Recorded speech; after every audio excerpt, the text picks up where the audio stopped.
Hi, it's John. Just doing a video about the Jerusalem artichokes.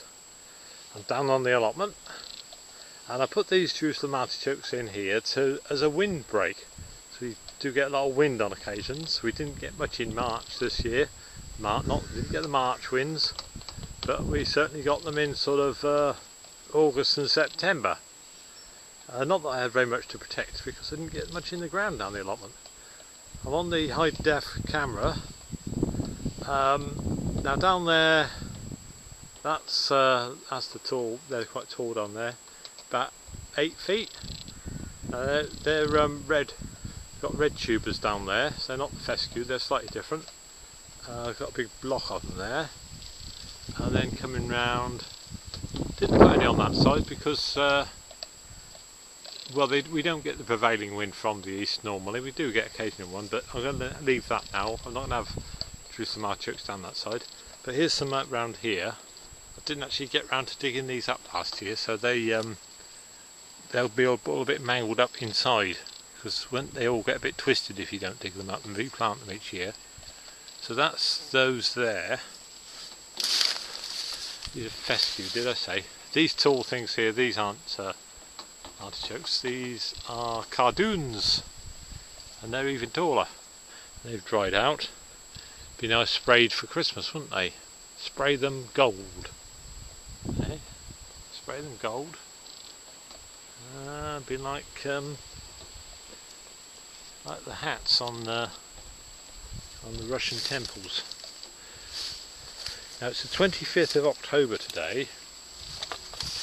And I noticed the day before yesterday, that the Jerusalem artichokes were just starting flowering. So they come up very shortly after, they come up very early in the spring, and they're quite hardy to a bit of frost.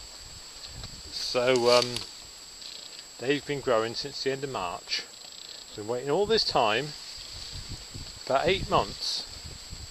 And now we got a flower, and they will flower for about, last year they flowered for 2 weeks, and then the frost killed them all off. And this year we may get frost tomorrow night. The weather's going to change on Friday, so they're going to be flowering for less than a week. What a life, eh? It's like the life of a butterfly, isn't it? Perhaps it could be said that their main purpose isn't the flowers, but the tubers that they create. I've just been digging up some over here. Give it a picture of what they're like. There's a lot of them. I think these might have been in the ground for 2 years, because they might be a bit twisted.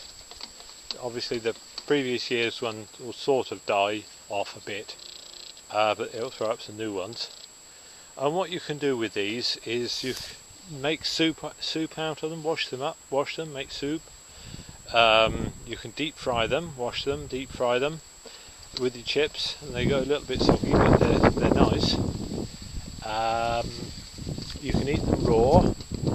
They're exceedingly good for you because they don't contain any sugar. So very good for diabetics. You can also feed them to animals. I think I'll be feeding some to the rabbits, especially the funny shaped ones. And there's a type of desert mouse called a dagus or dagu, which they can eat them as well, because the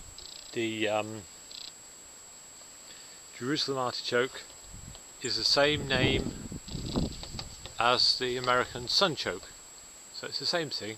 Sunchoke, Jerusalem artichoke, same thing. And there should be quite a lot here, and they keep quite well. They keep quite well through the winter. I mean, the normal problem with them is that the land gets a bit wet for digging them up, and this autumn it hasn't really dried out very much yet for digging them up.